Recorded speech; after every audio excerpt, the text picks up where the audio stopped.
बच्चों, आप कैसे हैं? उम्मीद कर रहे हैं अच्छे होंगे और अच्छे से पढ़ाई भी कर रहे होंगे। जैसा कि आपका पिछला पेपर जो हिंदी का पेपर था 24 तारीख का, हम उम्मीद कर रहे हैं सबका पेपर अच्छा हुआ होगा।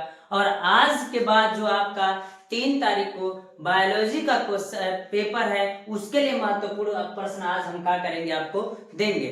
और मैं बता देना चाहता हूं आपको कि इसमें जितने भी टॉपिक है 13 या 14 पार्ट जितने भी इसमें है, उसको लेकर उससे संबंधित क्वेश्चन हम जितने पढ़ेंगे उन सब चीजों को क्या करेंगे, इसमें पार्ट बाय पार्ट क्या करेंगे, खत्म करेंगे।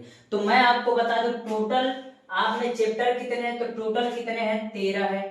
1 2 3 4 5 6 7 8 9 10 11 12 13 और 13 ही चैप्टर है।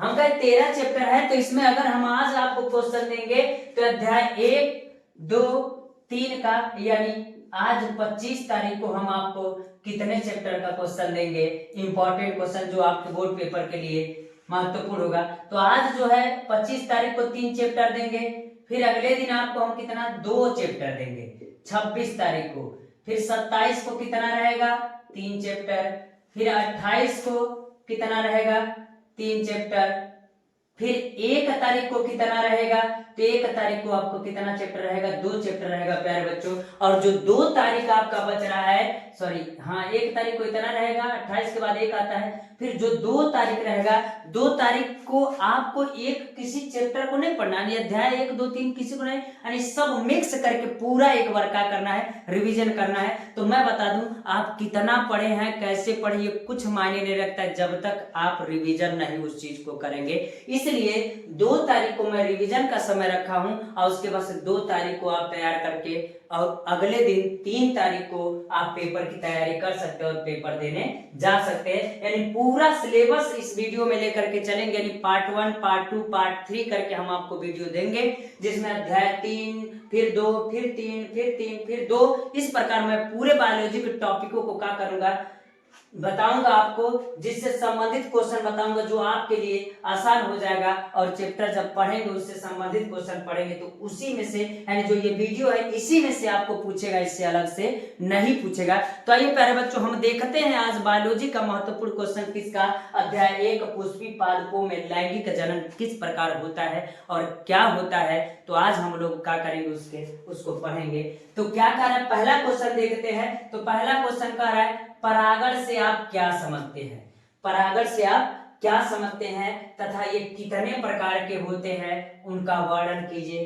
तो परागण क्या होता है, तो आपको पता होगा किसी पौधे के हम कह सकते हैं वार्तिकाग्र से हो करके, अगर या कह सकते हैं किसी पौधे के पराग कोश से अगर पुष्प वार्तिकाग्र तक पहुंचता है तो उस क्रिया को हम क्या कहते हैं, परागण कहते हैं। तो परागण कितने प्रकार के होते हैं, एक तो होता है कि कृत्रिम परागण, और एक होता है, एक कृत्रिम होता है और एक प्राकृतिक परागण होता है। तो मैं आपको बता दूं, अब इसमें पूछेगा तो आप उसको भी वर्णन कर सकते हैं। एक स्वपरागण और परपरागण भी होता है, उसको भी समझा सकते हैं। तो इस प्रकार परागण की कंडीशन को आप क्या कीजिए, समझाइएगा। और एक और मैं बता दूं आपको, डायरेक्ट एक क्वेश्चन पूछ सकता है कि अगर वह कृत्रिम परागण पूछेगा तो ठीक है, अलग से एक प्राकृतिक परागण भी पूछ देता है, या नहीं तो उसको परागण पूछ सकता है। तो 3 टाइप का क्वेश्चन बन रहा है, अकेले पूछ सकता है कृत्रिम परागण,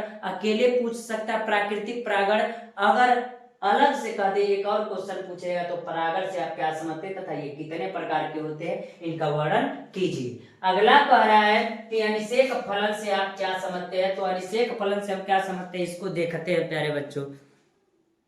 तो प्यारे बच्चों जो अनिषेक फलन होता है तो हम कह सकते हैं बिना निषेचन के फल लगने की क्रिया को ही हम क्या कहते हैं, अनिषेक फलन कहते हैं। तो अनिषेक फलन किसे कहते हैं, तो हमने कहा क्या, अनिषेक फलन हम उसे कहते हैं बिना निषेचन का अगर उसमें फल लगेगा तो उन पौधों को क्या कहते हैं, अनिषेक फलन कहते हैं। फिर से हम आपको रिपीट कर देना चाहते हैं कि बिना निषेचन के अगर किसी पौधों में फल लगता है तो उस क्रिया को क्या कहते हैं, अनिषेक फलन कहते हैं। ये भी टॉपिक आपका इंपॉर्टेंट होने वाला है, यानी असंग जनन भी और निषेक फलन और परागण सब इंपॉर्टेंट क्वेश्चन है। अगर हम कहें आपसे तो प्यारे बच्चों, हम कह सकते हैं असंग जनन किसे कहते हैं? जब किसी पौधों में संयुग्मन या अर्धसूत्री विभाजन नहीं होता है, तो उससे जो पौधा अगर बनता है बिना संयुग्मन के, बिना अर्धसूत्री विभाजन के बनता है पौधा कोई, तो उसे क्या कहते हैं? असंग जनन कहते हैं। असंग जनन से आप क्या समझते हैं? इस क्वेश्चन को आप लोग देख लीजिएगा।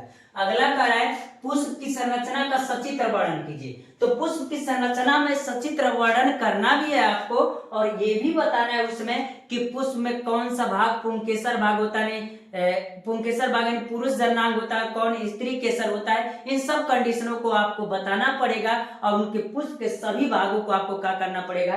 बताना पड़ेगा। और ये इजी क्वेश्चन है, क्योंकि आप 10वीं में इस क्वेश्चन को पढ़ लिए हैं, और इसमें भी पढ़ेंगे, तो इस प्रकार के क्वेश्चन को क्या कर लीजिएगा प्यारे बच्चों?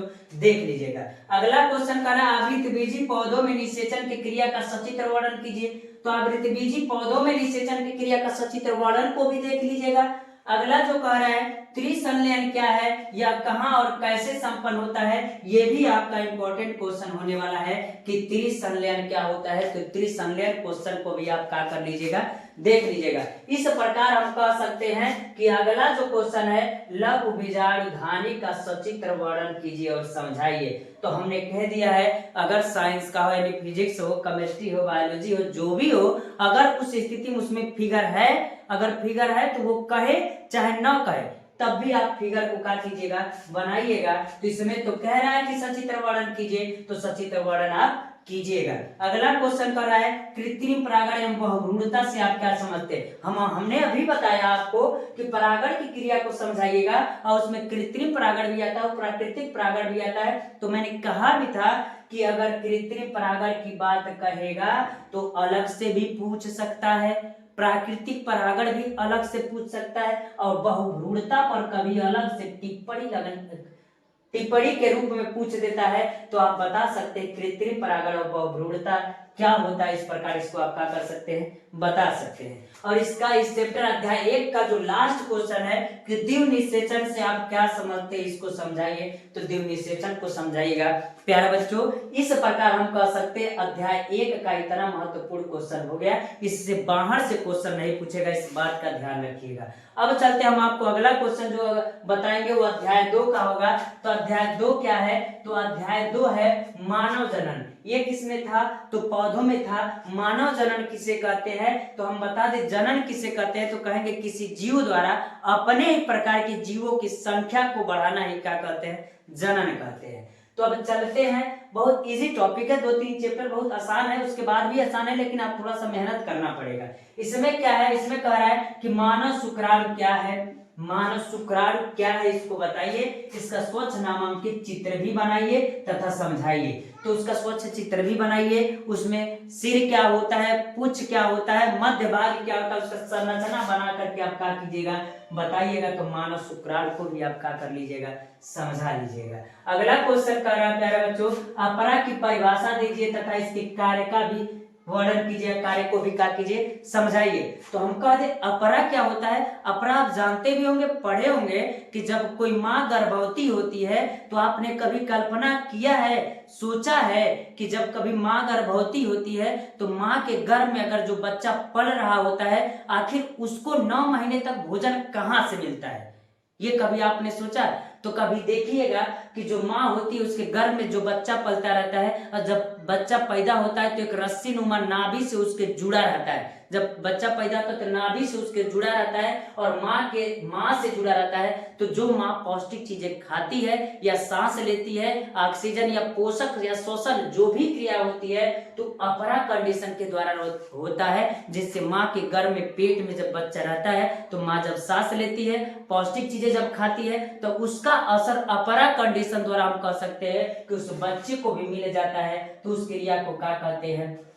अपरा कहते हैं। कर इसके कार्य लिखिए। तो कार्य क्या है? पोषण सब बच्चे को किससे मिलता है? माँ से मिलता है। इसीलिए कहा जाता है, कहावत कही जाती है कि इसीलिए कहा जाता है कि जो भी पौष्टिक चीजें माँ को खिलाइए। लेकिन आज के समाज में है क्या, मैं आपको बता दूं, वहीं अगर बच्चा पैदा हो जाएगा, अगर कमजोर बच्चा पैदा हो गया क्योंकि माँ ने अच्छा पौष्टिक चीज नहीं खाया था, तो बच्चा पैदा हो गया, और जब बच्चा पैदा होता है तो क्या होता है हम आपको बता दें। अब कोई बच्चा मान लीजिए ये सबकी सोच अलग है। अगर कोई बच्चा पैदा हो गया और उस स्थिति में अगर ये कमजोर हो गया, दुबला पतला या कम भार का हो गया, या ये दुबला पतला हो गया, तो हर एक माँ बाप क्या करते हैं, अपने बच्चों को पौष्टिक से पौष्टिक चीजें, हॉर्लिक्स या ड्राई फ्रूट्स या चाहे जो भी चीजें इसको खिलाते हैं कि कितना जल्दी ये क्या हो जाए, हेल्दी हो जाए। तो मैं बता दूं ये गलत सोच है। अगर वो जब माँ गर्भवती थी, तो जब माँ गर्भवती थी उस समय अगर माँ को पौष्टिक चीजें अच्छे अच्छे भोजन खाने के लिए दिए होते तो फिर ये बच्चा कमजोर नहीं होता। तो लोग क्या करते, माँ को खिलाना पसंद नहीं है कि माँ को जब गर्भवती तो उसको खिला दे। अब बच्चा जब पैदा हो जाएगा और दुबला पतला हो जाएगा तो उसको जी भर के खिलाएंगे, जितना हॉर्लिक्स से बॉर्नवीटा जो भी चीज होता है सब चीज खिलाते हैं। और वही अगर माँ गर्भवती होती है, अगर माँ को पौष्टिक चीजें खिला दिए होते तो फिर ये बच्चा तंदुरुस्त भी होता शरीर से और मानसिक शक्ति भी इसका क्या होता, सही होता।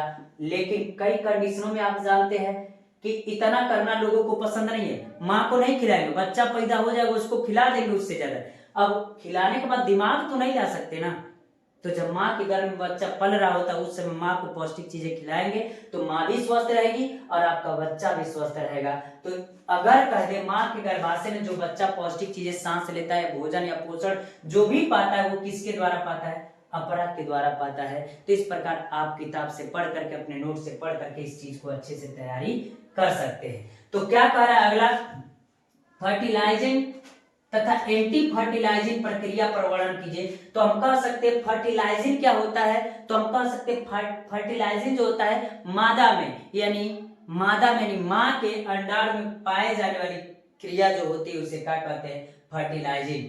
लेकिन एंटी फर्टिलाइजिंग क्या होता है, एंटी फर्टिलाइजिंग जो होता है नर के शुक्राणु में पाई जाने वाली क्रिया है, इसलिए हम इसको क्या कहते हैं, एंटी फर्टिलाइजिंग। यानी है किस में पाया जाता है, मादा में, और ये क्रिया किस में पाई जाती है, नर में। नर का मतलब पुरुष और मादा का मतलब औरत कह सकते हैं। अगला क्वेश्चन कह रहा है कि निषेचन क्रिया किसे कहते हैं, इसको समझाइए। तो निषेचन आप अच्छे से समझते हैं, जब कोई नर या मादा या माता और पिता आपस में निषेचन करते हैं और संतान को उत्पन्न करते हैं तो उस क्रिया को क्या कहते हैं, निषेचन कहते हैं। मनुष्य में निषेचन के समय होने वाली क्रिया का उल्लेख कीजिए। मनुष्य में निषेचन जब होता है तो उस होने वाली क्रिया को क्या कीजिए, वर्णन कीजिए। आपको पता होगा कि गुणसूत्र माँ के अंदर XX पाया जाता है और पिता के अंदर XY पाया जाता है। वो किस स्थिति में पुरुष का शुक्राणु और माता का अंडाणु जब मिलता है तो किस स्थिति में जो बच्चा पैदा होगा वो लड़का होगा और किस स्थिति में वह लड़की होगी, इस स्थिति को भी इसमें क्या करना है, समझाना है। इस स्थिति को समझा दीजिए। गुणसूत्र के बारे में बहुत अच्छे से हमने बता रखा है और आप जानते भी है। तो इस स्थिति में कर सकते हैं निषेचन क्या होता है, इसकी क्रिया का उल्लेख कर सकते हैं।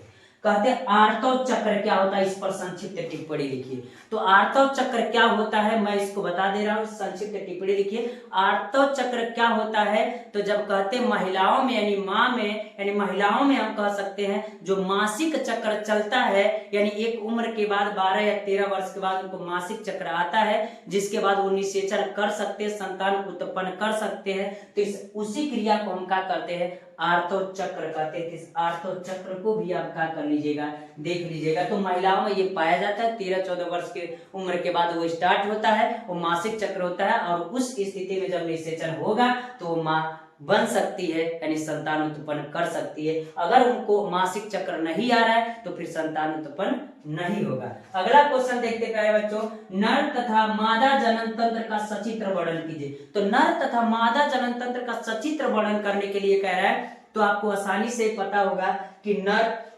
जनन तंत्र का और मादा जनन तंत्र का सचित्र वर्णन समझाइएगा। तो इस क्वेश्चन को भी आप क्या कर लीजिएगा प्यारे बच्चों, देख लीजिएगा। इतना आपका अध्याय 1 और 2 से क्वेश्चन है। जो अध्याय 3 का क्वेश्चन होगा वो निम्न प्रकार होगा, जो हम आपको क्या करेंगे, बताएंगे। बच्चों जो अगला अध्याय आपका है अध्याय 3, वो है जनन स्वास्थ्य। क्या है, जनन स्वास्थ्य। तो आइए प्यारे बच्चों हम अध्याय 3 का महत्वपूर्ण प्रश्न देखते हैं, जो आपका बोर्ड पेपर के लिए बहुत महत्वपूर्ण होगा। अगर इन चैप्टरों से अगर कोई क्वेश्चन आएगा तो इसी में से आएगा, इससे बाहर का क्वेश्चन नहीं आएगा प्यारे बच्चों। अगर अगला हम कहे सहायक जनन प्रौद्योगिकी से आप क्या समझते हैं, तो सहायक जनन प्रौद्योगिकी से आप क्या समझते हो, हम उसको बताते हैं आपको। अगर हम कह दे आपसे कि मान लीजिए कि कोई माँ है यानी कोई औरत है, महिला है, किसी कारणवश वो माँ नहीं बन पा रही है, वो बांझपन उनके अंदर है, बांझपन उनके अंदर है, वो माँ नहीं बन पा रही है, तो एक विशेष तकनीकी के द्वारा उनको माँ का करना, बनाना, यानी उनके अंदर गर्भ धारण कराना ही क्या कहलाता है? सहायक जनन प्रौद्योगिकी कहलाता है। यानी वह प्रक्रिया जिसके द्वारा एक माँ के बांझपन को खत्म किया जाता है, यानी संतान उत्पन्न करने लायक बनाया जाता है, तो उस क्रिया को क्या कहते हैं? सहायक जनन प्रौद्योगिकी कहते हैं। इस प्रकार इस क्वेश्चन को देख लीजिएगा। अगला जो क्वेश्चन कह रहा है पात्र निषेचन से आप क्या समझते हैं? तो पात्र निषेचन क्या होता है? तो हम कह सकते हैं शरीर के अंदर जैसी प्रक्रिया शरीर के बाहर जो होती है उसी को हम क्या कहते हैं? पात्र निषेचन कहते हैं। तो हम कह सकते हैं कि माँ के अंदर से अंडाणु को और पुरुष के अंदर के शुक्राणु को लेकर के अगर जिस प्रकार हमारे शरीर के अंदर निषेचन होता है उस प्रकार बाहर क्रिया करा करके अब फिर माँ के गर्भ में उसको धारण करा देना ही क्या कहलाता है? पात्र निषेचन कहलाता है। तो कई कारण है, जैसे अगर हम आपको बता दें, मान लीजिए कोई माँ है और वो माँ कोई अगर औरत है वो माँ नहीं बन पा रही है, उस स्थिति में कई कारण हो सकते हैं। कई कारण होने का मतलब है कि हो सकता है कि माँ के अंदर अंडाणु न बन रहा हो सकता है कि जो पिता है उसके अंदर शुक्राणु न बन पा रहा हो, या उतनी मात्रा में नहीं बन पा रहा जितनी आवश्यकता हो, या कोई बीमारी हो, कुछ कारण होगा जिसके कारण वो माँ नहीं बन पा रही है। उस स्थिति में चिकित्सा के द्वारा उनकी कमियों को दूर किया जाता है, तो उसी क्रिया को हम क्या कहते हैं? सहायक जनन प्रौद्योगिकी। और उसी का प्रकार एक पात्र निषेचन है, एक और मैं बताऊंगा IVF, इन विट्रो फर्टिलाइजेशन में बताऊंगा, जिसको आप आसानी से समझ सकते थे, कर सकते। माँ जो कोई रहती है, माँ नहीं बन पाती है, तो स्थिति माँ उनको बनने लायक बनाया जाता है, तो उसी को क्या कहते हैं? पात्र निषेचन। यानी शरीर के अंदर जैसे क्रिया शरीर के बाहर कराई जाती है फिर माँ के गर्भाशय में धारण कराया जाता है, उस क्रिया को क्या कहते हैं? पात्र निषेचन कहते हैं। अगला जो क्वेश्चन इंपॉर्टेंट होने वाला है और ये होना भी चाहिए, कर परिवार नियोजन से आप क्या समझते हैं? मानव जनसंख्या नियंत्रण के लिए किन किन उपायों का प्रयोग में लाया जाता है? यानी कह रहा है कि परिवार नियोजन। परिवार नियोजन का मतलब यह है कि अपने परिवार को संकुचित करेंगे, और ये संकुचित करने का मतलब आवश्यकता अनुसार कम या कम से कम जनसंख्या रखने की क्रिया को ही क्या कहते हैं? परिवार नियोजन। यानी अपने परिवार की जनसंख्या को नियंत्रण रखना ही क्या कहलाता है? परिवार नियोजन। जैसा कि आप जानते हैं परिवार जनसंख्या वृद्धि में तो अपना देश महारत हासिल कर ही लिया है, पहला नंबर पे चल रहा है। तो उस स्थिति को देखते हुए अगर किसी के घर संतान ज्यादा रहेंगे और लोगों की जनसंख्या ज्यादा रहेगा, तो अगर मान लीजिए कोई पिता है, अगर उनको ज्ञान नहीं है, अज्ञानता यानी शिक्षित नहीं है, शिक्षा ग्रहण उन्होंने नहीं किया है, उस स्थिति में वो क्या करते? संतान ज्यादा उत्पन्न करते हैं। संतान ज्यादा उत्पन्न तो कर देते हैं, लेकिन जब वो बड़े होते चलते तो उनको अगर रोजगार नहीं है तो उनको एक को खाना मिल पाएगा तो एक को बढ़िया से नहीं मिल पाएगा, एक को कपड़ा अच्छा मिल पाएगा, एक को नहीं मिल पाएगा, एक बढ़िया शिक्षा ग्रहण कर पाएगा, एक नहीं ग्रहण कर पाएगा। अगर 4 बच्चे, चारों बच्चों को पढ़ाना पड़े तो पूरी उनकी पूरी कमाई उसी में खत्म हो जाएगी। इसीलिए कहा जाता है परिवार को नियोजित रखिए और कम जनसंख्या में परिवार रखिए, जिससे आप भी सुखी रहेंगे और आने वाले दिनों में जो आपके संतान रहेंगे वह भी बेहतर शिक्षा और बेहतर व्यवस्था पा सकेंगे। तो इसी प्रकार हम कह सकते हैं अपने परिवार की जनसंख्या को नियंत्रण रखना ही क्या कहलाता है? परिवार नियोजन। नहीं तो कहिएगा गांव में क्या होता है, जो अनपढ़ लोग होते हैं तो क्या कहते हैं? भगवान दे रहे हैं तो हम ले रहे हैं, ये कौन सी बात है? तो हम कह सकते हैं कि वो तो मानव के ऊपर डिपेंड करता है कि किस प्रकार अपने परिवार को नियोजित कर सकता है। और इसमें कहा भी है कि मानव जनसंख्या नियंत्रण के लिए किन किन उपायों का प्रयोग में लाया जाता है, तो बहुत से उपाय जिसको प्रयोग करके जनसंख्या को नियंत्रित किया जा सकता है। अगला क्वेश्चन आकर के देखते हैं प्यारे बच्चों, सगर्भता चिकित्सा समापन पर टिप्पणी लिखिए। सगर्भता चिकित्सा समापन क्या होता है हम आपको बता देना चाहते हैं, तो ध्यान से सुनिएगा। अगर हम आपसे कहें सगर्भता चिकित्सा समापन, अगर मान लीजिए कोई महिला है यानी कोई माँ है और वो गर्भ धारण कर ली है यानी वो गर्भवती हो चुकी है, लेकिन वह चाहती है कि इस गर्भ को यानी इस बच्चे को हम जन्म न दे यानी उस बच्चे को समाप्त कर दे, तो उस भ्रूण को समाप्त करना ही क्या कहलाता है? सगर्भता चिकित्सा समापन कहलाता है। और यह समय 12 सप्ताह से कम अगर रहेगा, वो गर्भवती हुई होगी तो उस स्थिति में सही होगा, समापन हो सकता है। अगर उससे अधिक समय चला गया है तो माँ के लिए भी खतरा बन सकता है। तो सगर्भता समापन का मतलब ये होता है, कोई माँ होती है, अगर वो गर्भवती हो गई है, वो संतान उत्पन्न नहीं करना चाहती है, तो उस स्थिति में उस संतान को खत्म करना हम क्या कह सकते हैं, यानी उस भ्रूण को समाप्त करना ही क्या कहलाता है, इस गर्भ को, सगर्भता को समाप्त करना ही सगर्भता चिकित्सा समापन कहलाता है। और ये करते भी हैं लोग। चलते जरा अगला देखिए, आईवीएफ पर संक्षिप्त टिप्पणी लिखी। अभी तो बताए जो पात्र निषेचन है इसी प्रकार आईवीएफ इन विट्रो फर्टिलाइजेशन जो होता है, अगर कोई माँ रहती है वह गर्भधारण नहीं कर पाती, यानी माँ नहीं बन पाती औरत, तो उस स्थिति में प्रौद्योगिकी चिकित्सा के द्वारा इंजेक्ट किया जाता है माँ के गर्भाशय में, यानी कई प्रकार से हम कह सकते हैं अगर उनको संतान उत्पन्न करने के लिए बनाया जाता है, यानी उनके बांझपन को खत्म किया जाता है, तो उस क्रिया को क्या कहते हैं, आईवीएफ कहते हैं। अगला कभी कभी पूछ देता है कि जेआरएफटी का पूरा नाम बताइए क्या होता है, और इसके बारे में भी आप क्या कीजिए, वर्णन कीजिए, इसको समझाइएगा भी, हमने पूरा बता दिया है ना। तो जेडआईएफटी जाइगोट इंट्राफैलोपियन ट्रांसफर हम कह सकते हैं, zygote intrafallopian transfer. GIFT gamete intrafallopian transfer, gamete intrafallopian transfer हम कह सकते हैं। तो कभी कभी ये डायरेक्ट इसका फुल फॉर्म भी पूछ देता है। अगला करा आईसीएसटी क्या होता है, तो इंट्रा साइटोप्लाज्मिक स्पर्म ट्रांसफर, यानी कह सकते हैं इसको ट्रांसफर भी कह सकते हैं, इंजेक्ट भी कह सकते हैं, कोई दिक्कत नहीं होगा। आप ट्रांसफर लिखे तो ट्रांसफर लिख दीजिए, अरे इंजेक्ट करना ही तो ट्रांसफर कहलाएगा। तो स्पर्म ट्रांसफर यानी इंट्रासाइटोप्लाज्मिक स्पर्म ट्रांसफर, यानी स्पर्म को यानी शुक्राणु को ट्रांसफर किया जाता है, तो उसको आईसीएसटी कहा जाता है। इसका मतलब ये प्रकार यह है जिससे माँ के बांझपन को खत्म किया जाता है। तो इस प्रकार प्यारे बच्चों अध्याय 3 का महत्वपूर्ण क्वेश्चन भी आपका क्या होता है, समाप्त होता है, जिसको आप आसानी से पढ़ करके बोर्ड पेपर की तैयारी कर सकते हैं। यह आपका पार्ट 1 होगा, और मैं आपको जल्द ही कल आपको पार्ट 2 आपको क्या करूंगा मैं बताऊंगा, जो पार्ट 2 में अध्याय 4, 5, 6 या 4 और 5 दो पार्ट का महत्वपूर्ण प्रश्न होगा, जो आपके लिए बहुत महत्वपूर्ण होगा। तो आज के लिए इतना रहने देते प्यारे बच्चों, धन्यवाद।